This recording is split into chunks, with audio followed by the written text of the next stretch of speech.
चलिए स्टार्ट करते हैं। लास्ट क्या पढ़ा था? प्रोबेबिलिटी चल रहा था ना। अब प्रोबेबिलिटी में हम लोगों ने बेस थ्योरम के क्वेश्चंस कंप्लीट किए थे। बेस थ्योरम के अंदर जो कंडीशनल प्रोबेबिलिटी है और दो टॉपिक्स देखा और है वैसे, एक तो है कंडीशनल प्रोबेबिलिटी है और दूसरा है इंडिपेंडेंट इवेंट है।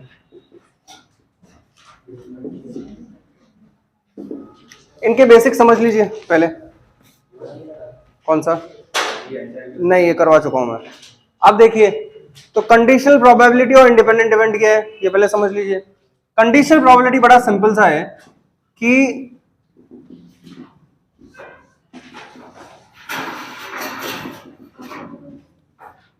नाम ही इसका देखो आपको सामने दिख रहा है कि एक ऐसी प्रोबेबिलिटी जो कंडीशन के ऊपर काम करती है उसको हम लोग कंडीशनल प्रोबेबिलिटी कहते हैं। क्या कंडीशन है वो? ये तरह के एक्सप्रेशंस आप लोगों ने पहले नहीं देखे होंगे, जैसे probability of A upon B, है ना। मतलब ये एक शॉर्ट फॉर्म में आपको रिवाइज करवाया जा रहा है। तो प्रोबेबिलिटी ऑफ, आप लोगों ने बहुत सारी प्रोबेबिलिटी पहले देख रखी है, लेकिन आपने ये प्रोबेबिलिटी नहीं दे रखी होगी, probability of A upon B. ये फ्रैक्शन पहली बार हमारे सामने आता है जब हम लोग कंडीशनल प्रोबेबिलिटी पढ़ते हैं। इसका मतलब क्या है? इसको ऐसे समझने में तो आसानी है कि ए बाई बी फॉर्मूला आसान है, लेकिन इसको वर्ड फॉर्म में समझना थोड़ा डिफिकल्ट है, क्योंकि यही एक ऐसा टॉपिक है जिसके अंदर कंडीशनल प्रोबेबिलिटी में या फिर बेस थ्योरम में क्वेश्चन को आइडेंटिफाई करने में दिक्कतें आती है। तो पहचानने के अलग अलग तरीके बता रखे हैं। क्या क्या तरीके हैं? कि अगर आपको कभी भी किसी की प्रोबेबिलिटी पूछी जाए जिसकी प्रोबेबिलिटी आपको निकालनी हो, वो हमेशा ऊपर की तरफ लिखा जाता है, और बी वो इवेंट है जो इवेंट हो चुका है। मतलब एक ऐसी प्रोबेबिलिटी ए है जिसकी प्रोबेबिलिटी आपको निकालनी है, तो आपको बोला जाए find out the probability of A when A event has been occurred या B event has been occurred. इसका मतलब क्या? ए की प्रोबेबिलिटी निकालनी है और बी इवेंट हो चुका है। बात समझ में आ गई? करेक्ट है। ए की प्रोबेबिलिटी निकालनी है और बी इवेंट जो है वो क्या है? हो चुका है। या फिर दूसरे वर्ड्स में क्या बोला जाता है? ए की प्रोबेबिलिटी निकालिए और साथ में लिखा होता है गिवन दैट। समझ में आया? तो इस तरह के जब भी वर्ड्स आते हैं तो हम लोग कंडीशनल प्रोबेबिलिटी अप्लाई करेंगे। फॉर्मूला बड़ा आसान है, probability of A intersection B upon probability of B, ये इसका फॉर्मूला है। लेकिन अगर ऐसा हो जाए probability of B upon A हो जाए तो क्या होगा? देखिए, बी अपॉन ए का मतलब क्या? आप बताइए, इसमें क्या वर्ड्स की फॉर्म में समझाएंगे हम लोग? किसकी निकालनी प्रोबेबिलिटी? बी की निकालनी है, और ए इवेंट हो चुका है, A event has been occurred, ऐसा आप लोगों को बोला गया है। या find out the probability of B given that the A event given है, तो इसकी प्रोबेबिलिटी of A intersection B upon probability of ए। फॉर्मूला लगाना मत भूलना, याद रखने के लिए ऐसा याद रख लीजिए, जो नीचे होता है उसी की प्रोबेबिलिटी से डिवाइड किया जाता है। अब मैं चाहे ए इंटरसेक्शन बी लिखूं चाहे बी इंटरसेक्शन ए लिखूं, दोनों का मतलब एक ही है। इसके ऊपर आपके एनसीईआरटी में बहुत सारे क्वेश्चंस हैं जो कि इजी भी है और ज्यादा डिफिकल्ट भी नहीं है ना। उसमें कुछ क्वेश्चंस हैं डायरेक्ट फॉर्मूला बेस्ड हैं, जैसे प्रोबेबिलिटी के जो मेन फॉर्मूलाज वो कौन कौन से बताइए? Probability of A union B क्या होता है? B minus probability of A intersection B.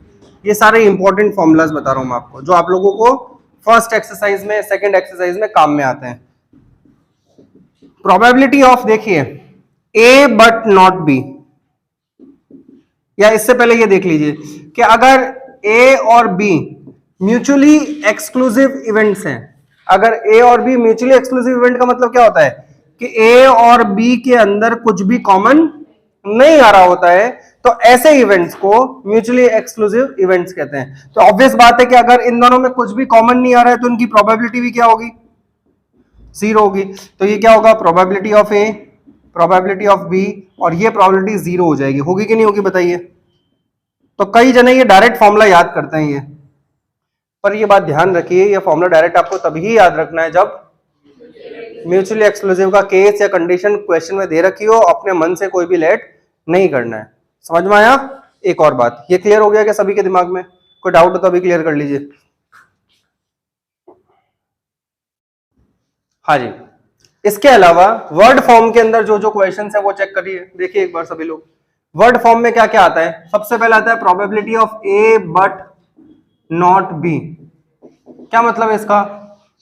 ए को लेना है, बी को नहीं लेना है, बट नॉट बी नहीं, लेकिन कंसिडर दोनों को करना होता है, इस वजह से बीच में इंटरसेक्शन का साइन लिखा जाता है। ए बट नॉट बी का मतलब यही है कि हम लोग बी को नहीं ले रहे हैं। अच्छा, ए बट नॉट बी में बताइए अब फॉर्मूला कैसे लिखा जाएगा? बिल्कुल सही, जिसके ऊपर डैश नहीं है उसको आप सबसे पहले लिखेंगे। याद रखने का देख लीजिए, ए बट नॉट बी बोलूं चाहे ए माइनस बी बोलूं, एक ही बात है ना? तो जिसके ऊपर डैश नहीं उसको लिखेंगे minus of probability of A intersection B. Next है बी बट नॉट ए, क्या मतलब इस बात का? नॉट ए, समझ लीजिए कि बी बट नॉट ए का मतलब बी को लेना है, ए को नहीं लेना है, क्योंकि हम लोग कंसिडर दोनों को कर रहे हैं, इस वजह से एंड लगा रहे हैं। एंड का मतलब क्या होता है? बोथ, दोनों को लेना है। और का मतलब क्या होता है? दोनों में से किसी एक को। तो इसका फॉर्मूला कैसे लिखा जाएगा बताइए? किस पर डैश नहीं है? बी पे। तो probability of B minus probability of B intersection A, या ए इंटरसेक्शन बी, एक ही बात है, कोई अलग नहीं होता। ये हुआ थर्ड फॉर्मूला। फोर्थ है probability of neither A nor be. इसके ऊपर बहुत सारे क्वेश्चन 1 मार्क 2 मार्क में पूछे जाते हैं। नाइदर ए नॉर बी का मतलब क्या समझते हो? ना ए लेना है ना बी लेना है, बीच में क्या आएगा? और मैं बार बार याद भी दिलाता हूं कि नॉर से और पे मत पहुंच जाना और से यूनियन मत लगा देना। ये बार बार आपको याद दिलाया जाता है कि ए डैश है, ना ए को लेना है ना बी को लेना है, पर कंसिडर दोनों को करना है, इस वजह से बीच में इंटरसेक्शन आता है। नेक्स्ट पे ए और बी लिख दीजिए, होल डैश लिख दीजिए, और बीच में क्या लिख देंगे? यूनियन। भाई इंटरसेक्शन आ गया, इंटरसेक्शन की जगह आप लोग क्या लिख देंगे? यूनियन बना देंगे। बात समझ में आए? इसको बोलते हैं कौन सी थ्योरम है ये? De Morgan theorem. कई बार क्वेश्चन के ना मतलब वर्ड फॉर्म में पूछ लिया जाता है कि बताइए फॉर्म थ्योरम कौन सी है। अब आपको ये तो पता है, कई जने याद कर लेते हैं कि होल डैश बनाने के लिए बीच वाले साइन को उल्टा करना होता है, ऐसा कोई फॉर्मूला है, पर एक्चुअल में कौन सा फॉर्मूला है ये भूल जाते हैं। तो ऑप्शन में कई बार ऐसा वो पूछ लेता है कि किसने दिया था ये, तो डी मॉर्गन थ्योरम है। अच्छा, जब ऐसा आ जाए तो होल डैश को हटाने के लिए क्या करते हैं? भाई कॉम्प्लीमेंट इवेंट है, 1 माइनस, तो ये प्योरली 11th की चीज है, समझ में आया? अच्छा, आइदर है और बी में क्या करोगे? ए यूनियन आएगा, याद रखिएगा, आप नहीं हो तो लिख लीजिए। प्रोबेबिलिटी ऑफ आइदर ए और बी, इसमें ए यूनियन बी डायरेक्ट आएगा। अच्छा, एक probability of at least one of them में क्या लोगे?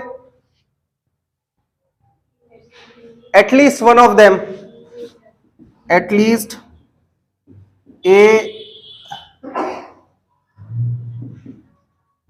या एटलीस्ट वन ऑफ देम लिख लेते हैं।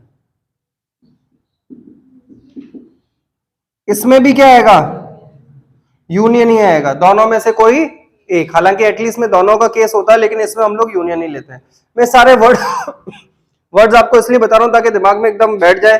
कोई भी एक छोटा सा क्वेश्चन भी हमारे दिमाग में ऐसा प्रॉब्लम नहीं क्रिएट होनी चाहिए, इस वजह से ये सारी चीजें आपको बताई जा रही है। ये जितना भी आपको बताया जा रहा है ये किससे रिलेटेड है? कंडीशनल प्रोबेबिलिटी के। अब हम लोग जो बात कर रहे हैं वो किसके बारे में बता रहे हैं? इंडिपेंडेंट इवेंट इस चैप्टर का सबसे आसान टॉपिक है, समझ में आया? हालांकि 2-3 क्वेश्चन है, लेकिन डिफिकल्टी जैसा नहीं है। अगर आप फर्स्ट एक्सरसाइज और सेकंड एक्सरसाइज को खुद से करेंगे और आपके पास सॉल्यूशन है, आपने एक बार पढ़ रखा है, तो उसके अंदर अगर आप क्वेश्चन करेंगे तो ज्यादा अच्छा, प्रोबेबिलिटी में वैसे ही बड़े आंसर्स नहीं होते हैं। प्रोबेबिलिटी के जो आंसर्स है वो बड़े आंसर नहीं है कि भाई 2-2, 3-3 पेज के आंसर चल रहे हैं। प्रोबेबिलिटी का आंसर हमेशा छोटा सा आंसर होगा, लेकिन हाँ ट्रिकी रहता है। तो आपको क्वेश्चन पहचानना, आइडेंटिफाई करना कि यार ये वाले क्वेश्चन में कौन सी चीज दे रखी है। तो सबसे ज्यादा दिक्कत आती है, वो सबसे ज्यादा दिक्कत आती है बेस थ्योरम में। बेस थ्योरम के जब क्वेश्चंस आप लोग देखोगे तो वो एक ही चीज है, जब तक जितने नंबर ऑफ टाइम्स आप रिवीजन करेंगे तब तक उतनी बार आपका कॉन्सेप्ट क्लियर होता रहेगा। आप अगर सोचें आप एक बार कर लेंगे तो वो नहीं, एग्जाम टाइम में नहीं बैठता दिमाग के अंदर। वो तो भगवान करे अच्छा हो कि वो क्वेश्चन एनसीईआरटी से ही आ जाए, तो ये बहुत अच्छी बात है कि वो एनसीईआरटी से आपका देखा हुआ होगा। एनसीईआरटी से आने के बाद में भी आप गलत करके आ जाए तो फिर आप लोगों की तो माला चढ़ा देनी चाहिए आप लोगों के ऊपर। फिर 2-2 बार पढ़ाने के बाद में भी अगर आप वो एनसीईआरटी वाला क्वेश्चन वापस गलत करके आ जाए तो क्या करेंगे? फिर माला ही चढ़ाएंगे। समझ में आ गई बात? और बाहर से कोई क्वेश्चन आ जाए तो फिर वो कॉन्सेप्ट काम आता है कि यार सबसे पहले मेन इवेंट का डिक्लेरेशन होता है। मेन इवेंट क्या होता है? जो सबसे पहले मिलता है, समझ में आया? और कॉमन इवेंट क्या होता है? जो मेन इवेंट के होने के बाद में होता है। जैसे कि अगर मैं आप लोगों को इन दोनों रूम में से कोई की लेके आने को बोलूं तो सबसे पहले आप किसका सिलेक्शन करेंगे? की का? गलत, रूम का। तो इतना अपना दिमाग स्टेबल रखना पड़ता है कि पहले यहां पे कौन सी चीज हो रही है, वो मेन इवेंट है। जो बाद में हो रही है वो, और फिर भी ना समझ में आए तो तरीका बता रखा है, बताइए क्या। क्वेश्चन में जहां पूछा हो व्हाट इज द प्रोबेबिलिटी, तो जिसकी प्रोबेबिलिटी वो पूछ रहा है वो मेन इवेंट है, one of the main event है। ये हमेशा याद रखिए, जिसकी वो प्रोबेबिलिटी आपसे पूछ रहा है वो one of the main event है। इसका मतलब वो मेन इवेंट में से कोई एक मेन इवेंट है, उससे पकड़ लेते हम लोग दूसरा वाला मेन इवेंट क्या होगा। समझ में आया? ये सारी चीजें आपको पहले भी बताई गई है, लेकिन थोड़ा सा रिकॉल करने से बेटर हो जाता है। अब आप इंडिपेंडेंट इवेंट देखिए। तो ये था सब कंडीशनल प्रोबेबिलिटी का बेसिक।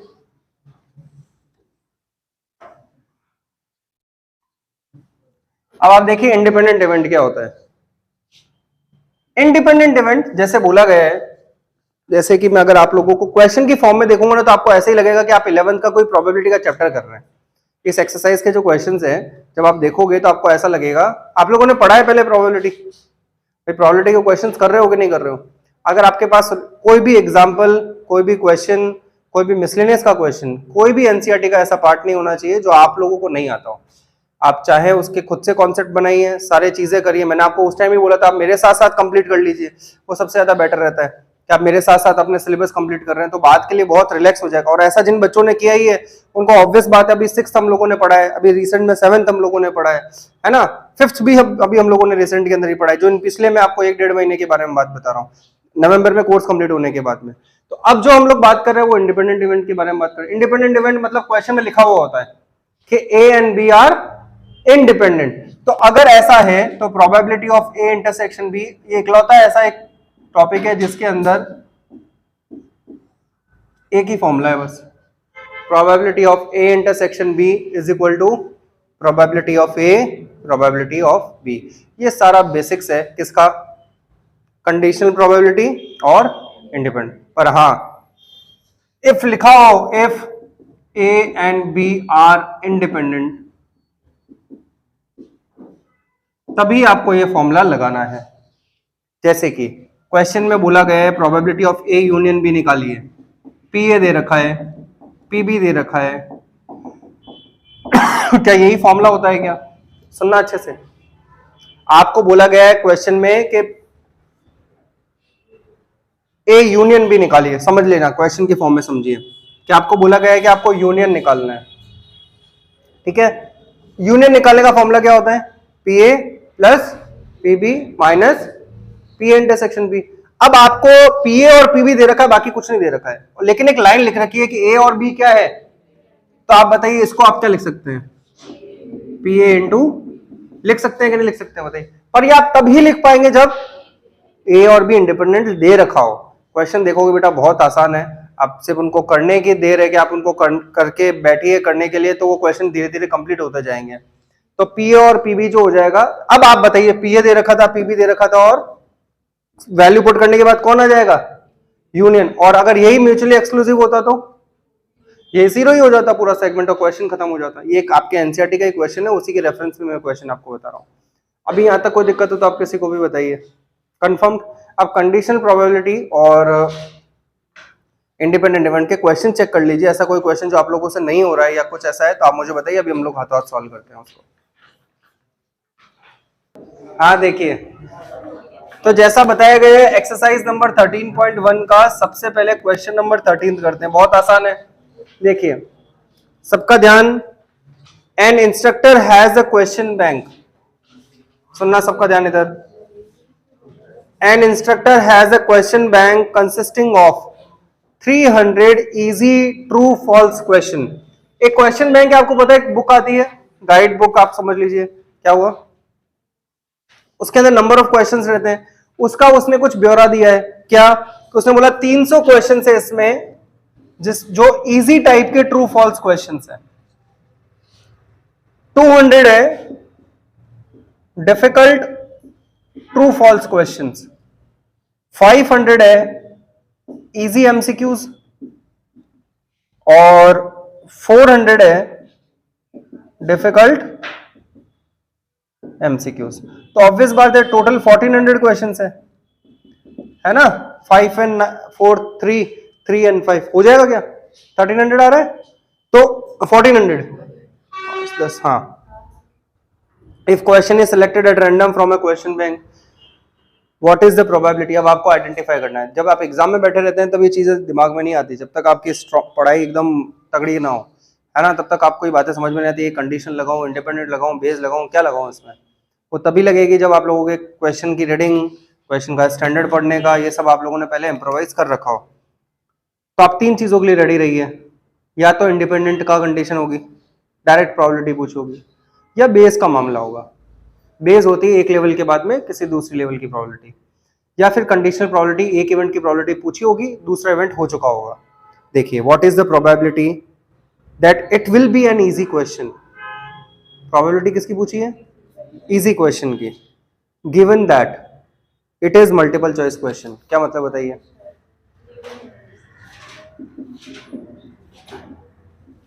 ऐसा ही कुछ है,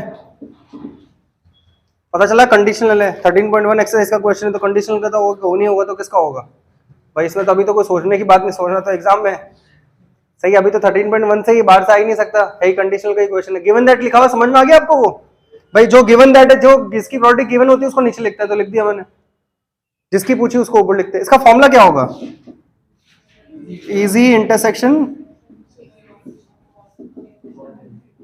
अच्छा बताइए ऐसे अब दोनों में कॉमन, इजी और एमसीक्यू क्वेश्चन कौन कौन से हैं यही है ना, अरे जो इजी भी और एमसीक्यू भी, तो क्या होगा बताइए, 500 अपॉन 1400, सही लिखा है क्या मैंने, मन में कोई बात मत रखना, नहीं समझ में आता है तो अभी पूछ लेना, सही है क्या। एमसीक्यू की प्रोबेबिलिटी बताइए कितनी है, टोटल एमसीक्यूज कितने हैं 900, तो 900 अपॉन, तो आंसर कितना है 5/9, करेक्ट। तो बड़ा आसान सा क्वेश्चन था, कोई दिक्कत ही नहीं है इसमें। एक क्वेश्चन जो मैंने एग्जाम्पल नंबर 7 आपको करवाने के लिए कहा था, वो पहले करवा देता हूँ। देखिए एग्जाम्पल नंबर 7 क्या कह रहा है, अच्छा क्वेश्चन है ये वैसे, पेज नंबर 412, स्टार्ट करें, सब लोग पहुंच गए वहां पे। देखिए ये क्वेश्चन मुझसे किसी ने पूछा भी था अभी लास्ट टाइम में, अब आपकी दिक्कत ही है ना, जो आज दिखता है वो हो सकता है नेक्स्ट डे ना दिखे, जो नेक्स्ट डे दिखता है वो उसके अगले दिन नहीं दिखता, तो मुझे प्रूव करके बताना पड़ता है, और मुझे ही मतलब साबित करना पड़ता है अपने आप को कि हाँ भाई ये मैंने तुम्हें पढ़ा दिया, प्लीज मेरा विश्वास कर लो आप लोग, है ना, मतलब खुद को प्रूव करने की जरूरत पड़ती है। देखो क्या हालत है आज की डेट में, वीडियो ना हो तो मतलब अगर सारे इकट्ठा करके ये बोल दे कि नहीं करवाया था, तो 1 सेकंड में गलत प्रूव हो जाएगा, भले मैं कितना भी चिल्ला लूं यहाँ पे। हाँ ध्यान दो, consider the experiment of tossing a coin, एक कॉइन को टॉस किया गया है, इफ अब देखिए इसमें मैपिंग बोलते हैं इसको, मैपिंग इन द सेंस जैसे कॉइन है, इस कॉइन को टॉस किया गया है, तो ऑब्वियस बात है कॉइन के 2 ही आंसर्स आ सकते हैं, या तो हेड आ सकता है या टेल, जब तक कि वो 2 हेडेड कॉइन या बायस्ड कॉइन ना हो। 2 हेडेड मतलब जानते हैं, बेस किया है अभी हम लोगों ने रिसेंट में, दोनों तरफ हेड है, या फिर बायस्ड मतलब आंसर कुछ भी आ रहा हो, मैं जवाब वही दूंगा जो मेरे मन का है, समझ में आई बात सही है ना भाई, मैं अगर सोच लूं कि मैं 70% टाइम हेड ही बोलूंगा, आंसर भले टेल या हेड आ रहा है उससे तो कोई मतलब नहीं, तो ऐसे कॉइन को बायस्ड कॉइन बोलते हैं, कि जो रिपोर्ट करने वाला है वो आदमी बायस्ड है इफ कॉइन शोज हेड, अगर कॉइन हेड शो कर रहा है, टॉस इट अगेन, अगर हेड आ जाए तो क्या करना है, वापस टॉस कर देना, सही है। फिर मैं मैपिंग कर रहा हूं हेड एंड टेल, मैपिंग करने से सैंपल स्पेस लिखना थोड़ा आसान हो जाता है। आगे find if it shows tail throw die, अगर टेल आ जाए भाई साहब तो क्या करेंगे, डाई शो करेंगे, थ्रो करेंगे ना, करेक्ट, कोई दिक्कत हो तो बोलिए। अब आप इसका सैंपल स्पेस बता सकते हैं मुझे, HH, HT, T1, T2, T3, T4, T5, T6, देखा जाए तो यही एक ऐसा स्टेप है जो स्टूडेंट को कंफ्यूज करता है व्हाइल गिविंग द आंसर्स। क्यों, जब आपको अभी आपको पता चलेगा कि क्यों ऐसा हो जाता है कि हम लोग कंफ्यूज हो जाते हैं। देखिए फाइंड द कंडीशनल प्रोबेबिलिटी, बहुत बड़ी मेहरबानी है इसकी, किसने पहले ही बोल दिया कि कंडीशन, तो आप समझ याद रखिए कि इसकी एक चीज ऊपर आएगी और जो गिवन होगा वो नीचे लिखा जाएगा।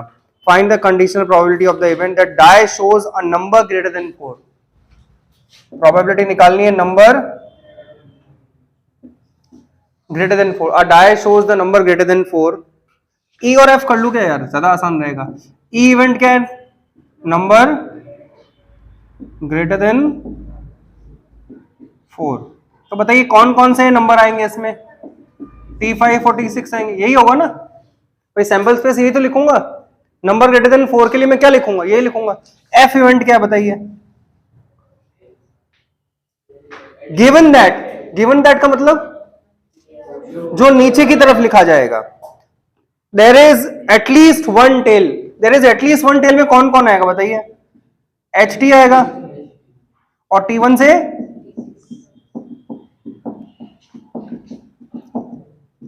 अब देखिए आपको probability of E by F निकालना है या F बाय E निकालना है, जो गिवन दैट लिखा हुआ है वो नीचे की तरफ लिखा जाएगा, तो probability of E by F निकालना है। तो फॉर्मूला क्या होगा, E इंटरसेक्शन F। ध्यान इधर सबका। अब बताइए E इंटरसेक्शन F कितना है, दोनों में कॉमन क्या आ रहा है, T5 और T6। अब देखिए गड़बड़ कहां हो सकती है उसके बारे में बात करते हैं। ध्यान दीजिए बेटा, सबसे पहले मैं प्रोबेबिलिटी निकाल रहा हूं E इंटरसेक्शन F की, ध्यान देना इधर। अभी बोलोगे आंसर नहीं आ रहा, सुन लो। E intersection F T5 T6 है। सबको ये लगेगा कि अच्छा, आप में से किसको ये पता है कि पिछली बार कॉन्सेप्ट क्या बताया गया था, आपको बताया सिर्फ पूरी क्लास में। इसका मतलब अगर ये क्वेश्चन वापस आ जाता तो सब गलत हो जाता। हाँ भाई सीधी सी बात है, और नहीं तो क्या था बात। बड़ी सरप्राइजिंग है बात कि टेस्ट होने के बाद में भी ये चीज हालत है। देखिए T5 T6 समझ में आ रहा है। E इंटरसेक्शन F की प्रोबेबिलिटी आपको ये बोला गया था, पूरी दुनिया में से 90% स्टूडेंट यही करेंगे क्या, favourable condition 2, total outcomes 1 2 3 4 5 6 7 8, 2/8 answer आ जाएगा 1/4, सबके गलत। तो आप बोलोगे कि भाई ये क्यों गलत हो गया, फेवरेबल कंडीशन 2 है, टोटल आउटकम्स ये है। आपको इस क्वेश्चन में स्पेशली इंपॉर्टेंट मार्क करके उस वक्त सिखाया गया था, क्या सिखाया गया था कि फेवरेबल कंडीशन 2 है, बिल्कुल सही है क्योंकि T5 और T6 है, लेकिन टोटल आउटकम्स में से इस वाले सैंपल स्पेस को कंसिडर नहीं किया जा सकता। क्यों नहीं किया जा सकता, उसका रीजन है। जब आप इसकी तरफ देखते हैं तो T5 और T6 क्या पार्ट है, T5 T6 है कि भाई एक कॉइन और एक डाइस को थ्रो किया गया है, समझ में आया। जब एक कॉइन और एक डाइस को थ्रो किया गया है तो क्या उसके लिए यह सैंपल स्पेस कंसिडर किया जा सकता है जहां पे दोनों कॉइन है। यहां पे आप क्या समझ रहे हैं, एक कॉइन और एक डाइस है, करेक्ट है। लेकिन उसी के सैंपल स्पेस में कौन है, HH और HT, क्या इसको कंसिडर किया जा सकता है, ये किसका है, दो कॉइन का, और ये एक कॉइन और एक डाइस। तो ऐसे क्वेश्चंस के लिए इन सैंपल स्पेस को यूज नहीं कर सकते क्योंकि वो प्रैक्टिकली पॉसिबल नहीं है। तो फिर क्या करेंगे, तो सैंपल स्पेस का मतलब उसकी मैक्सिमम वैल्यू। अब आप बताइए T5 T6 मतलब एक कॉइन, जब एक कॉइन और एक डाइस फेंका जाता है तो टोटल सैंपल स्पेस कितने क्रिएट होते हैं, 12। बताइए कौन से, H1 H2 H3 H4 H5 H6 और T1 T2 T3 T4 T और, तो यहां पे 12 आ जाएगा। इस वजह से आपके एनसीईआरटी बुक में भी 12 लिखा हुआ है। तो इसको हम लोग, क्योंकि ये प्रैक्टिकली पॉसिबल नहीं है, आप लोग बोल सकते हैं सैंपल स्पेस तो हमेशा ऐसे ही करते हैं, हमेशा हमारे सामने ऐसी कोई प्रॉब्लम आई नहीं है। हाँ जी, हमारे सामने कभी इस तरह की प्रॉब्लम आई नहीं अभी तक। सैंपल स्पेस और जो फेवरेबल कंडीशंस होती थी वो आपस में मैच कर रही होती थी, ऐसा कभी डिस्कस ही नहीं हुआ, ना 9th में हुआ, ना 8th में हुआ, ना 10th में हुआ, 11th में भी नहीं हुआ। This is the very first time that you are dealing with all these problems जहां पे सैंपल स्पेस से मैच नहीं करता। इसी वजह से कई जनों के आंसर्स गलत आते हैं और ये क्वेश्चन जानबूझ के बोर्ड कई बार देता भी है। अब आप देखिए, समझ में आई कहानी। अब मैंने पिछली बार भी इस बारे में बहुत आप लोगों को समझाया था कि आप थोड़ा ध्यान रखिएगा। आप लोगों की बुक में इंपॉर्टेंट मार्क नहीं कर रखा है, आप लोगों ने वेरी वेरी इंपॉर्टेंट मार्क कर रखा है, सही है। तो आपको पहले भी बताया गया था कि आप थोड़ा सा इस पर ध्यान रखिएगा। आपके हर चैप्टर में 5-10 क्वेश्चन ऐसे हैं जो कहीं ना कहीं आपको गलत प्रूव करेंगे, आपके जो भी आप लोगों ने पढ़ा है उनके ऊपर मार्क करने की बहुत जरूरत है। हर चैप्टर में ऐसे हैं। चैप्टर नंबर 3 और 4 में ए इनवर्स वाला, एडजॉइंट, डिटरमिनेंट वाला बहुत सारे क्वेश्चंस है, लेकिन एग्जांपल में एक प्रोडक्ट वाला क्वेश्चन घुसा रखा है। है कि नहीं? ए और बी को मल्टीप्लाई करते तो आई आ जाता है, आता है कि नहीं आता है? अब आप में ऐसी बुद्धि होनी चाहिए कि अरे यार वो जब चैप्टर्स है तो उन क्वेश्चंस को पहले सर्कल करके रखें, मार्क करके रखें, या फिर जब आपको बताया गया जब चैप्टर चल रहा होता है तो आप इंपॉर्टेंट मार्क करिए यार यहाँ पे तो गड़बड़ होगी इनको देख के जाने की बहुत जरूरत है। समझ में आ रही है बात? थोड़ा ध्यान रखिए। और मेरे बोलने की क्यों जरूरत है? अभी तक आपके स्कूल ने जो जो आपको पेपर दिए हैं और जो जो मैंने आपको इंपॉर्टेंट मार्क करवाए हैं उन क्वेश्चन के कंपैरिजन कर लीजिए, आपको पता चल जाएगा। जो आपको इंपॉर्टेंट मार्क करवाए गए वही आपके स्कूल ने आपके पेपर में डाल डाल के दिए क्वेश्चन। तो फिर बोर्ड कोई ऊपर से थोड़ी ना उतरे लोग, बोर्ड में तो वैसे ही लोग बैठे हैं उसी मेंटालिटी के। थोड़ा ध्यान रखिए, थोड़ा सा आपको जो बताया जाता है उन इंस्ट्रक्शंस को फॉलो करिए। जो इंपॉर्टेंट मार्क करवाए गए चैप्टर खत्म होने के बाद में उनको वापस देखिए। आगे प्रोबेबिलिटी ऑफ एफ क्या है? अब एफ में बताइए क्या होगा? एच टी है, कितने कॉइन वाला है ये? 2 कॉइन वाला। तो इसकी प्रोबेबिलिटी 1/4 लिखनी पड़ेगी। बताइए क्यों? 2 कॉइन वाला है तो H T, T H, T T और एच एच। जबकि इनके लिए कौन सी प्रोबेबिलिटी लगेगी? 12 वाली, मतलब फेवरेट टोटल सैंपल्स पे। तो कितने? 1 2 3 4 5 6, तो कितना हो जाएगा? 6/12। बस इन्हीं गलतियों को आप लोगों को बच के चलना है और थोड़ा ध्यान रखना है। कैसे कि जब क्वेश्चंस आएंगे तो आप स्पेशली ध्यान रखेंगे। अब आप चेक करिए इसको, ये 3/4 आ रहा है, ये 1/6। टोटल आंसर कितना है?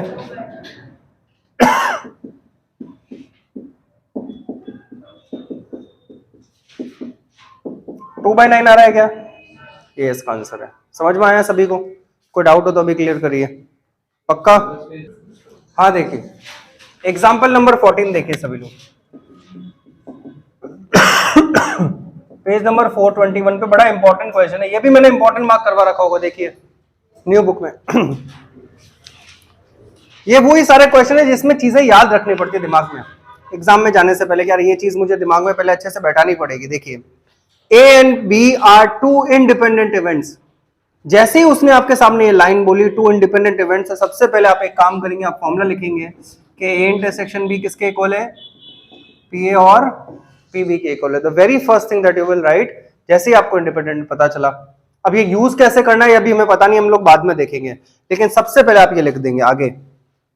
Then the probability of occurrence of at least one of A and B। सुनना अच्छे से, प्रोबेबिलिटी ऑफ एटलीस्ट, अब वर्ड्स पे ध्यान दीजिएगा, at least one of A and B. And देख के इंटरसेक्शन लगा दोगे क्या? क्या वर्ड का मतलब समझेंगे? क्या समझेंगे बताइए?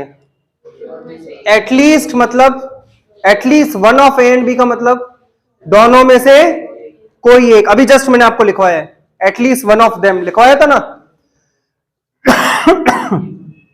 तो क्या लगाएंगे? यूनियन, अरे दोनों में से कोई एक ही होगा ना। हाँ भाई कोई डाउट है?